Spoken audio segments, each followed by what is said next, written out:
This is the Batcave. I've never really shown anyone this spot before. Thanks for having us. Thanks for welcoming in. It's good to see you. Dude, thanks for coming all the way to my place. It's a pleasure. It's lovely to be here. It's my first time actually in this part of the Midwest. And being out here, I realized, like, wow, isolation plays such a big part in your creative spirit, right? Yeah, the isolation helps when creating something. I think that people would assume that the pressure of, making another record to follow, kind of something that was considered a big moment for us in our career, would be the pressure, when really it's the tiny comments that I think about. Like when someone, like a friend's mom says, I love your last record. I could just press play and listen to the whole thing as I worked out. Something tiny like that when I'm working on a song will all of a sudden, like, wait, can they work out to this? It's the tiny little comments about the music and the decisions made in it that if I let too much of that in, it can completely affect whether I turn left or right. Well, look, it's really great to be here, man, in your studio, in your space where this new album has been made. And I know that this is a particularly intense moment for us to catch up, because normally what happens is, I'd catch up and then it's like yourself after a few weeks of decompression, the album's done. Yeah. But I sort of snuck up on you and did this deliberately because when I heard the music, the idea of coming here and seeing you the day the album sort of got done, that seed was planted, because I realized that you had gone so deep in on the ideas, the concepts, and the entire complete thought of this album, and I wanted to get you at its most raw. And that's literally right now, right? I mean, right now. I'm pretty tired, and every moment away from a song is very valuable because of the fresh ears aspect of it. How was that break that you took? Necessary? It was very necessary. A lot of the last album cycle, there was a lot of traveling and. Well, you caught lightning in a bottle. I mean, you had to write it as you had to go. You had to go. Yeah, the schedule was very unpredictable. This is the next thing we needed to do to capitalize on the momentum.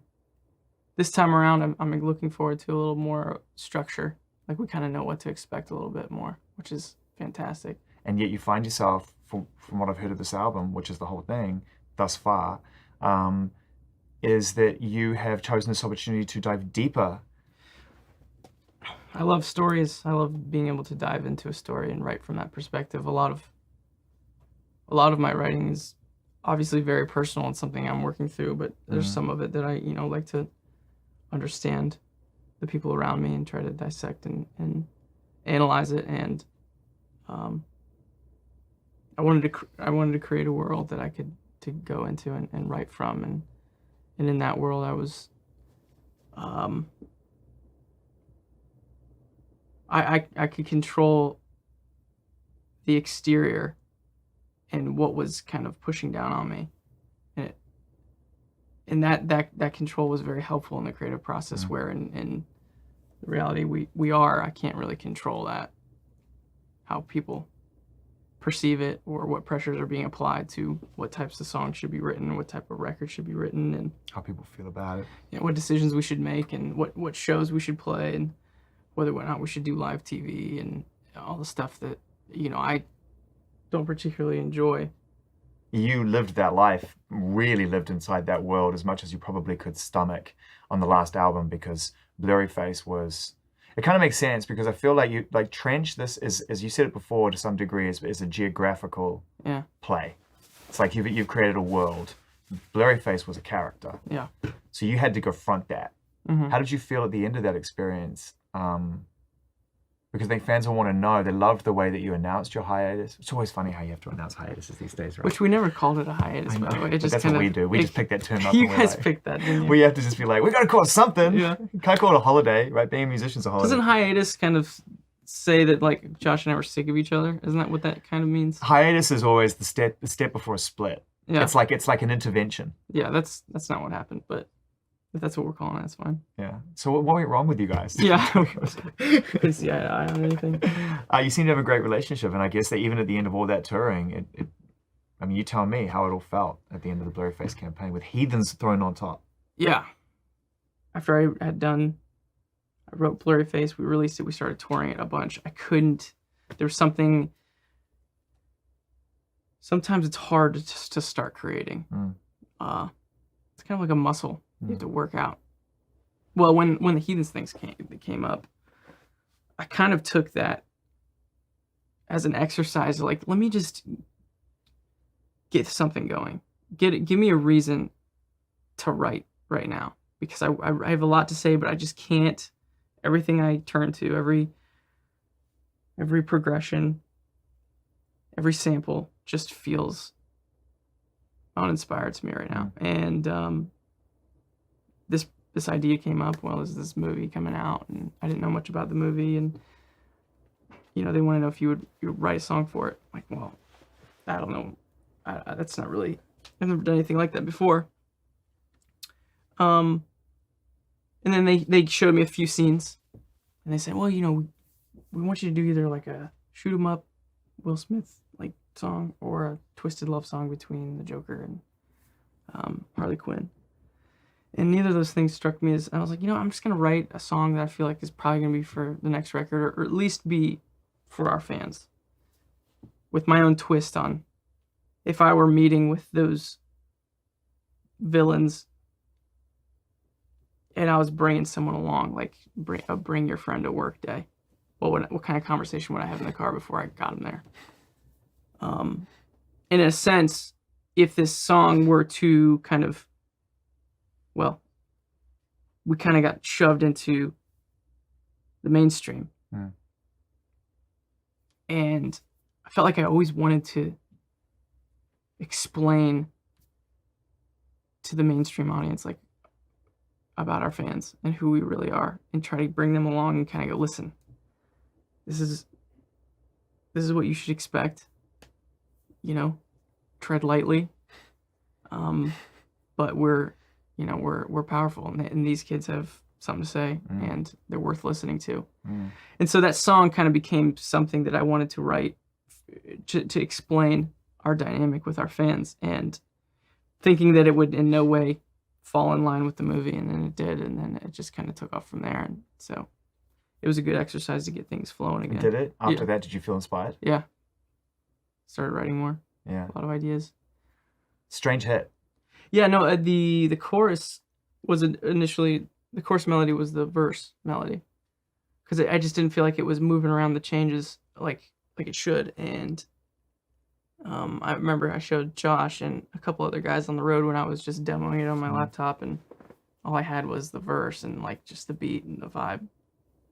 And I was like, I gotta find a chorus. And a few minutes after I'd showed them, we're getting ready for the show, and I hear someone, I still don't know who it was. It was one of the 4 or 5 guys that I was kind of just showing stuff to.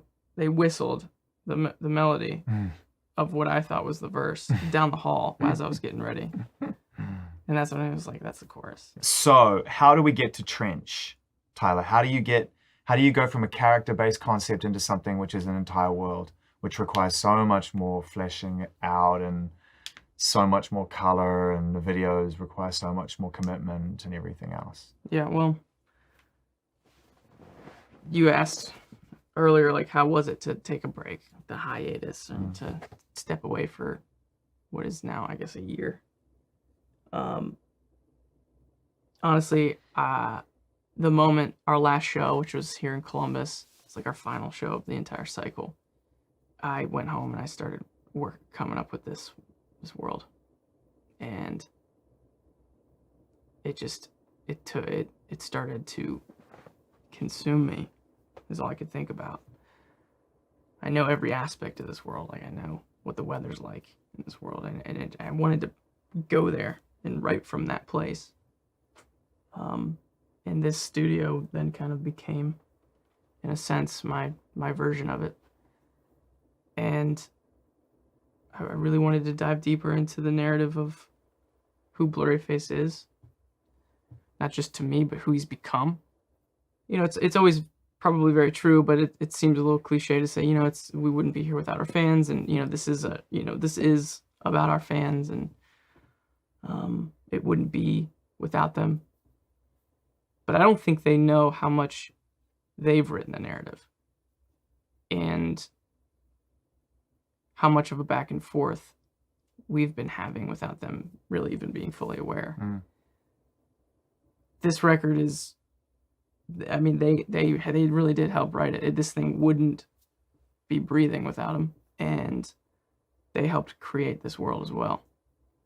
How do you absorb that influence? Because you can see it when you're on a stage, and you can hear it when you have a chance to meet them and talk to them about it. And how do I hear them? yeah, like, are they taking? Yeah, it is the internet, man. Yeah. Yeah, I'm around. They're fleshing it out. They're taking Blurryface and they're I'm writing around. things about it, and they're adding to it and moving things around. And Yeah.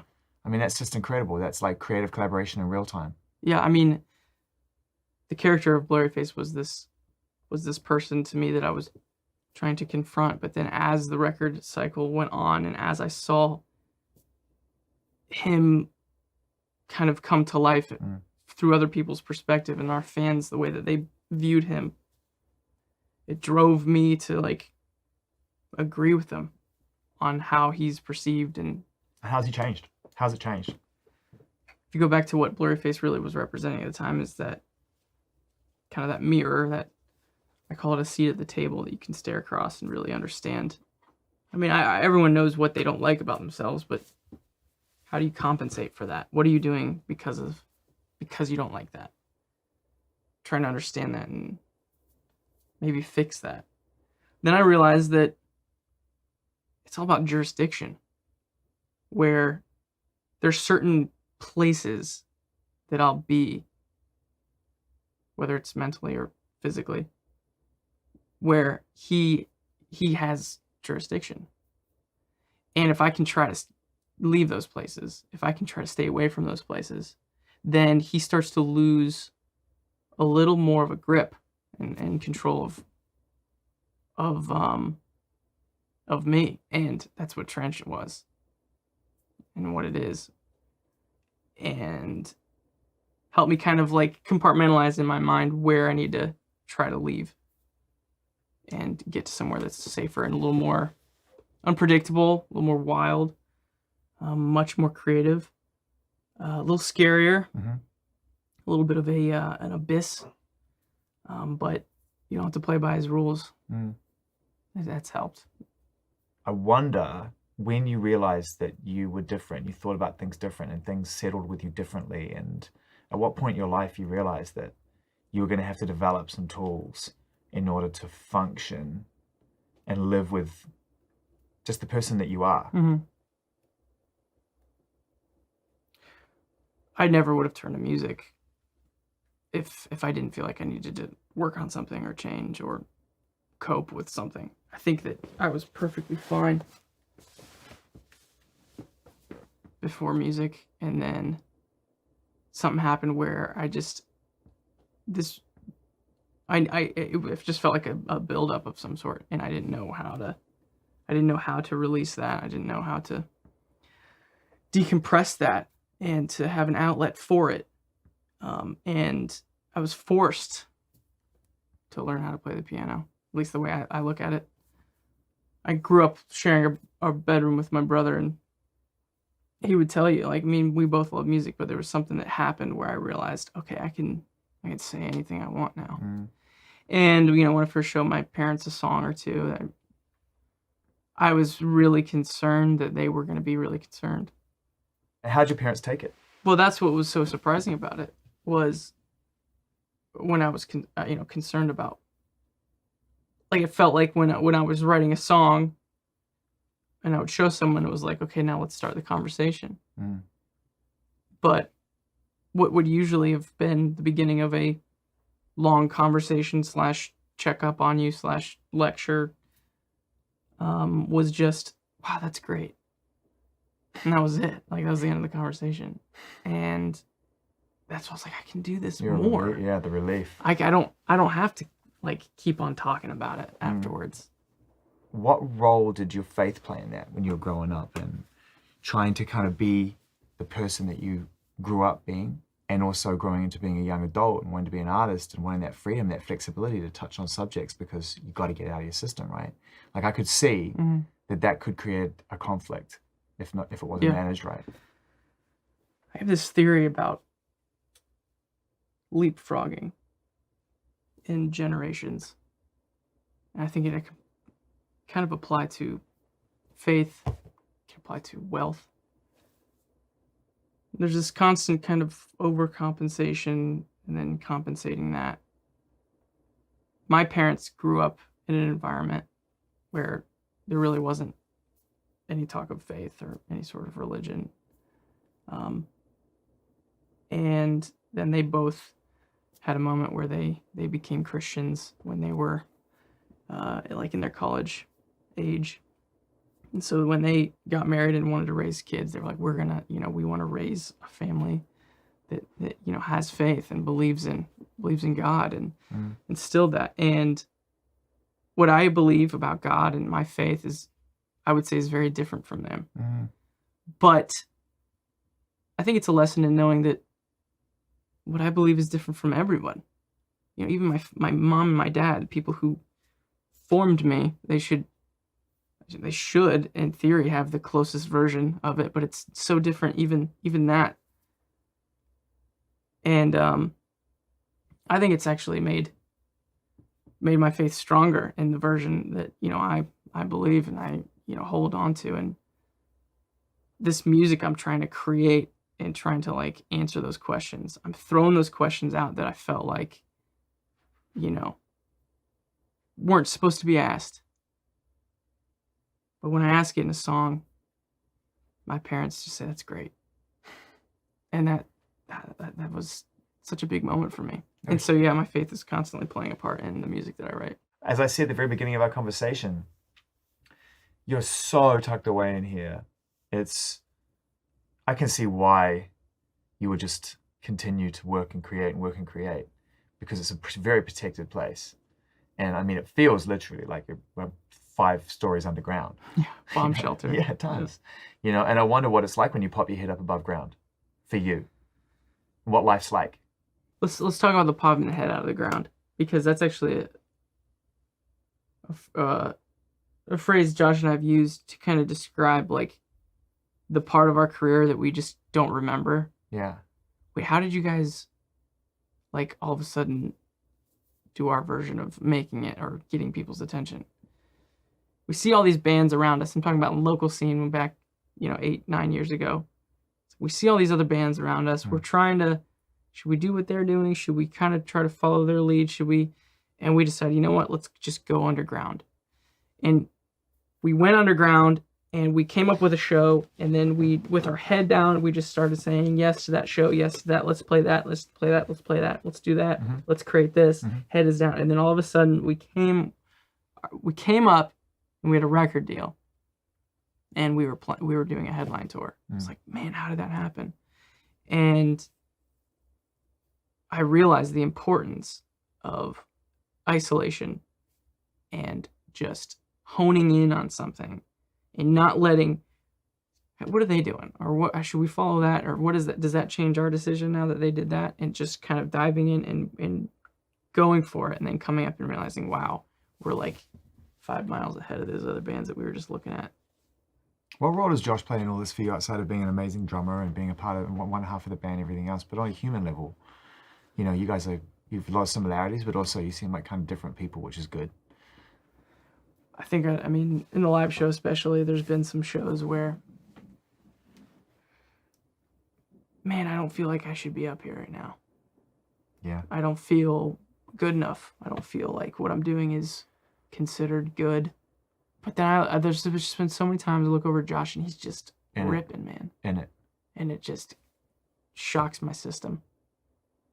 And then I walk downstage and then square my shoulders up to the audience. And then there's only really been one show where it happened to him and me, and we got off stage and we were just like, what just happened? Do you know at the time that it was happening? Yeah, it was a festival, and I think it would have been like 2013. It was like one of our first times doing a festival in Europe. It may have been Puckle Pop. Yeah. Thrown onto a main stage. And we're like, oh my gosh, we got main stage like 3 p.m. That's crazy. And you just realize, oh, okay, this is a scheduling thing. Like, I mean, and rightfully so. It's our first time in that country. Like, there's no reason why we should have had an audience. But when you get ready to play a show, you kind of like, I wonder who's going to be there. I always assume no one's going to be there just to get myself ready, but I wasn't ready for the empty field. Like, that field was so much bigger with people. People think, like, look how many people there when it's full. It's like, this field is ginormous. Like, now wait until everyone's gone, and then you realize how big that field is. It must be interesting finishing the record and watching people get it right or get it wrong in real time. Are you even reading what people are saying? They are also building the world. Like I said, we're very, not to come off as like being on that stalker level, but I do watch them. And I see how, and I don't watch everyone though. I watch the ones that really get it, really understand. So you have specific fans that you literally I mean, it's a group of them. I guess there's just this like outer layer noise that I just consider to be not relevant. But what is that fan that really understands and has tracked with me up until this point? How is this hitting them? And the story builds from there, man. We'll see if this works, by the way. You're pitting this idea of a concept, and the story is very thought out, and there's a bunch of time spent in between release, and I don't even know if this is gonna work in the day of streaming and getting a single out every chance you can. When you guys first came out, people didn't understand the depth of the subject matter and what you were really trying to say. They were focusing on the melodies and the music and the beats and the production and the live shows and all the things that make a surface impression. And over the course of all your albums now, we've found you going deeper and deeper and saying, look, you know, there are fundamental things I'm trying to fix here, or I'm trying to understand, you know. And now, more than ever, we're all trying to understand those things. And we're all having louder conversations about anxiety, depression, lack of self-worth.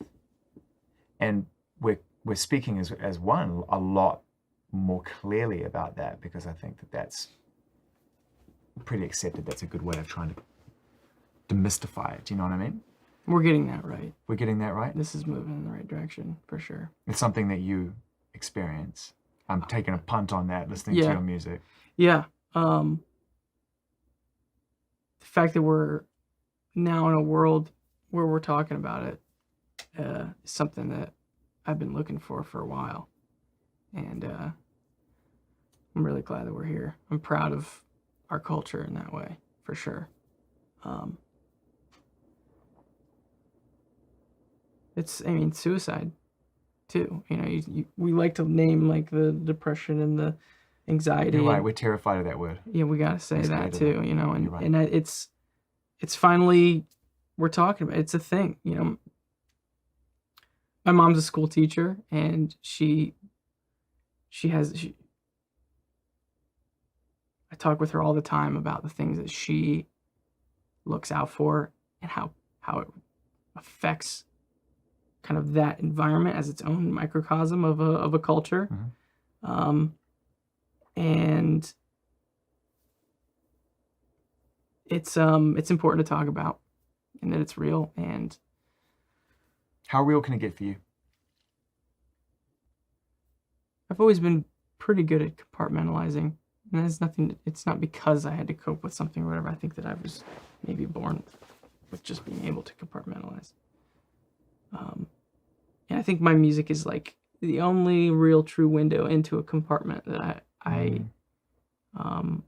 that's about as comfortable as I like to get with diving into something that is still breathing, moving, shifting, adapting, becoming immune.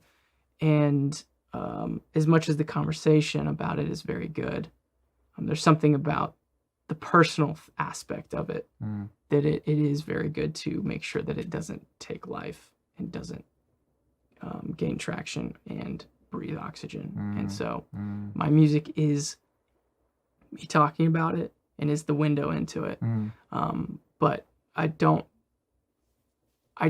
think it's healthy for me to give you the keys to that house. The reason I reached for my phone was because I'm looking at the track listing, and I wanted to talk about We've talked about the first song. I want to talk about the last song. I want to talk about Leave the City. I want to talk about the restrained weight that's in that song and how you never quite reaches the crescendo, and it always promises but doesn't quite get there. And at the end, it's like, I mean, you tell me what the last word on the album is. The last words. There's a isolated sentence. They know what I mean. Yeah. They know what I mean. That song, not only is it inside of the narrative, but in that narrative, I know that I needed to leave somewhere and start this journey and this point in between two places that a lot of us can find ourselves in, whatever version of that fits into your life. We're always trying to dance in between those two places. How do we get there? And it's scary, and you don't know what to expect, and it's kind of hard to see. And but this record is about pushing through and starting that journey between those two places. Yeah, it feels started, and I would never. In this record, I did not define what that where you're supposed to be is, though. There's no name for it. That's not defined, and that was intentional to be a part of this process. I knew this record was about getting up and starting that, and I'm not going to find that thing in this record yet, and that's what the song "Leave the City" does. It gets you there, and then it doesn't. Kind of drops you off, and like, okay. You're about to embark on another, tour and all the things that come with making music and reaching your fans. But Leave the City could take you anywhere, right? I mean, do you even... What's next? What's next? And is it even music? And did you enjoy that year off? I mean, you've got an amazing house. You're married. You've got... I said to Jenny, your wife, who's lovely, by the way. She's... I just can get on record. Can I talk about her for a second? 100%. Okay. Starting this career felt like I was standing at the edge of an ocean, and I was given some supplies, and they were like, okay, make a boat. And I put this thing together, and I wrapped it up, and I built this boat, and enough to start to float. And we started going, and found some more debris on the way, and kind of built this thing. And then before you know it, I'm in this like tugboat sized thing, and it's got a motor, and we're going. And then eventually things happen, and I'm on a yacht, and we're just flying it through this journey. And all the while, I think that some people would assume that my significant other in the process is in a smaller boat next to me, waiting for this boat to inevitably either wreck or run out of fuel. And when it does, I hop onto hers and we head off into the sunset. When actually what's happening is, in relation to who she is to me, I've built this little tugboat thing, and that's about as big as it ever got. And she is waiting for me to run out of gas in a cruise ship. And when that goes down, I've got this to pick me up. It's just a really weird way of saying that she's the best thing I've accomplished. And I can't wait to just lean on her. And let her. Oof. There you go. All right. I can't wait. Those are great words. And maybe that'll inspire the next record. Oh, there he is. He's pulling it back from the brink of absolute disaster. That was the moment where it all came out right there. But understandably so, on the last day of the album, you're like, and remember what I said about flirting with finality? Artists what's the obsession with finality? Yeah. You have this life. You have this other boat. Yeah. And yet you choose to stay on the tugboat, man. Are you unafraid of living a different life? I think that you'd be amazed how many musicians are afraid of stopping. Yeah, I think what helps me is to glorify getting old. Not be afraid of it. Yeah. I'm looking forward to it. Yeah. And I think that if our culture were to see our elderly in that way, as like they've accomplished something, they've ran a race and they have a lot to tell us about how we could better run it. I think that would help with a lot of things. Have you always felt that way? Is that why you put 2 old people on the cover of Vessel? Yeah, I've always felt that way. And actually, my grandfather, who's on that cover, he died last month, but he was a big part of my life. And I think more so now, after his passing, do I realize how much of a resource I had. And I have one grandfather who's still living, who's absolutely still an inspiration to me. Ask the questions. You know, he's dealt with alcoholism his whole life, and he's been sober for so many years now. And you've never drunk, right? No.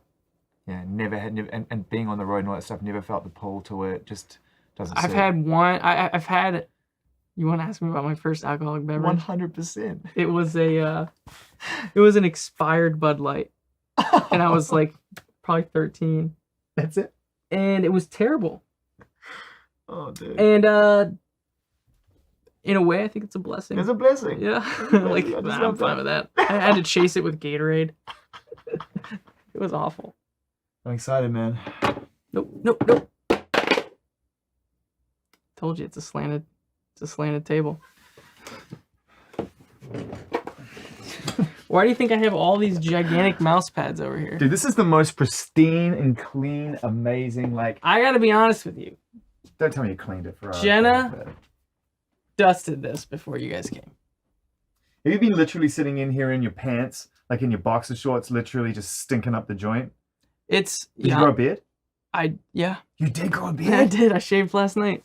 Get out of here! You had a beard. How deep did it go? It was terrible, man. How like committed were you? It was so itchy, and I hated it. Was it long? It wasn't. It was stringy. It was like your first real beard? It was not like... It would have looked terrible. It was a shame. You got to culture a beard. You can't just grow one out and think that you're going to look like Rick Rubin. That takes like decades I know. of planning. There's so many more things I need to go through in my life before I can really puberty? get behind. Yeah, puberty is one of them. So many things you got to experience for the very first time. I had a beard. Trousers. At some point you have to put those on. Yeah. See how they feel. I didn't shower for a long time. There was a moment where I hadn't looked in the mirror in like a week. You should try that. It's crazy. Oh my God. What did you notice the first time you looked at yourself? I felt like I was getting older. Wow. So you noticed the change because in a week I was like, man, maybe I was just really tired. But no, that actually makes sense if you haven't noticed anything. What were you eating? You were being fed, obviously. Yeah. I mean, Jenna was taking care of you. She's a culinary artist. Was she ever concerned? Did she ever come down and just pat you on the shoulder and just be like, you gotta get some sleep now? Yeah, she told me like you should eat. you should hey, she's never too particular about hygiene, but she did several times like, when's the last time you took a shower? So, just those types of questions. What an amazing time in your life, man, to be able to have achieved all of this and know you still have fuel in the tank to make your most ambitious album and project to date. Like, most people settle here and then there's a compromise somewhere along the line. There's no compromise going on in your art, and yet you've already gotten to this place. Yeah. And I just think, like, as a way of saying goodbye, I wonder if you ever allow yourself, probably not in the last 12 months, but if at any point you allow yourself a chance to reflect fondly on where you're at in your life. Because how old are you now, Tyler? 29. You're 29 years old, right? Are you scared of feeling reflective or feeling satisfied? I love creating. I need to create. But there's something about when it gets to this level, there's something about convincing yourself that it's kind of not real. It's something that will go away. And preparing yourself, I know that you talk about finality being something that artists are obsessed with, but I think that you have to try to get okay with that. And the quicker you do, the more you'll enjoy this moment. And yeah, I'm not. Do you know what ends that? Do you know what cures that? What? The end of narcissism. And do you know what kills narcissism? Kids. I can't wait to have kids, man. Yeah, man. It's one more cycle. It's been great hanging, man. Hey. Thanks for letting us in. Thanks for coming.